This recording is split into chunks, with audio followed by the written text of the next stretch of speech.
ভাইরে ভাই, আমি বুঝি না এত বড় পাহাড় উঁচা একটা রাস্তা থাকতে গাড়িটা কিভাবে আহ, কান্দরবাড়িতে যায়। দেখুন এখন গাড়িটা কি রাগ করে লাফ মারছে নাকি ড্রাইভার রাগ করে নামাই দিছে বুঝতে পারতেছি না।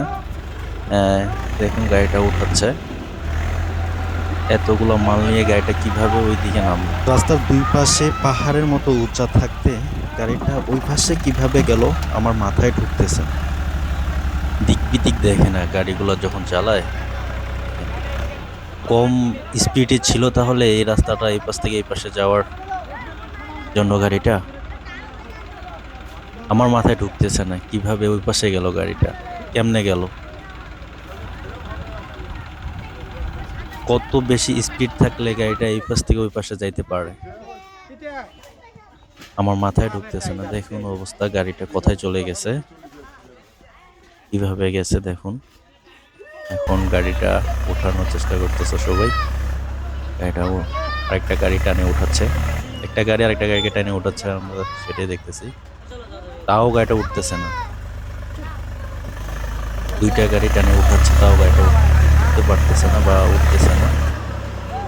গিয়ারও ফাটায় না তো। অবস্থা, এটা কিভাবে সম্ভব আর কিভাবে হলো প্লিজ জানাবেন। হ্যাঁ ওটাও তো হয়, ওটাও তো হয়। দেখুন অবস্থা গাড়িটার, আমার মনে হয় না গাড়িটা ওইভাবে উঠাতে পারবে। এটা অন্য কোনো প্ল্যান বের করতে হবে, যেটা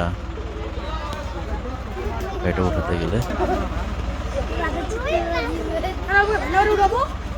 এটাতে অনেকগুলো মাল ছিল, ইট ছিল গাড়িতে, সবগুলো ইট নামানোর পরও গাড়িটা উঠতেছে না। তো দেখতে পাচ্ছেন কতগুলো ইট ছিল, ইটগুলো নামাইছে। এক পায়ে দেখেন মাংস নিয়ে যাচ্ছে বের করে।